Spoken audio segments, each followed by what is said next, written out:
Well, thank you very much, Mr. President. That was very profound, and I will say that I believe we had a very productive meeting. There were many, many points that we agreed on, most of them, I would say, a couple of big ones that we haven't quite gotten there, but we've made some headway. So there's no deal until there's a deal. I will call up NATO in a little while. I will call up the various people that I think are appropriate, and I'll, of course, call up President Zelensky and tell him about today's meeting. It's ultimately up to them. They're going to have to agree with what Marco and Steve and some of the great people from the Trump administration who've come here, Scott and John Radcliffe, thank you very much.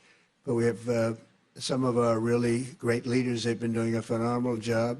We also have some tremendous Russian business representatives here, and I think, you know, everybody wants to deal with us. We've become the hottest country anywhere in the world in a very short period of time, and we look forward to that. We look forward to dealing. We're going to try and get this over with. We really made some great progress today. I've always had a fantastic relationship with President Putin, with Vladimir.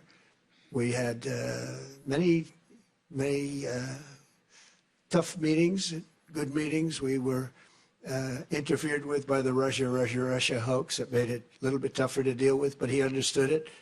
I think he's probably seen things like that during the course of his career. He's seen it all, but we had to put up with the Russia hoax. He knew it was a hoax, and I knew it was a hoax, but what was done was very criminal. But it made it harder for us to deal as a country in terms of the business and all of the things that we'd like to have dealt with. But we'll have a good chance when this is over.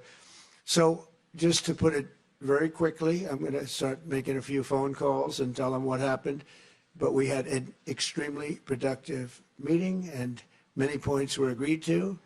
There are just a very few that are left. Some are not that significant. One is probably the most significant, but we have a very good chance of getting there. We didn't get there, but we have a very good chance of getting there. I would like to thank President Putin and his entire team, whose faces, who I know in many cases, other than that, whose faces I get to see all the time in the newspapers. You're almost as famous as the boss, but especially this one right over here. But we had some good meetings over the years, right? Good, productive meetings over the years, and we hope to have that in the future. But let's do the most productive one right now. We're going to stop really 5, 6, 7,000, thousands of people a week from being killed, and President Putin wants to see that as much as I do. So, again, Mr. President, I'd like to thank you very much, and we'll speak to you very soon and probably see you again very soon. Thank you very much, Vladimir. Next time in Moscow. Oh, that's an interesting one. I don't know. I'll get a little heat on that one, but I could see it possibly happening. Thank you very much, Vladimir. And thank you all. Thank you.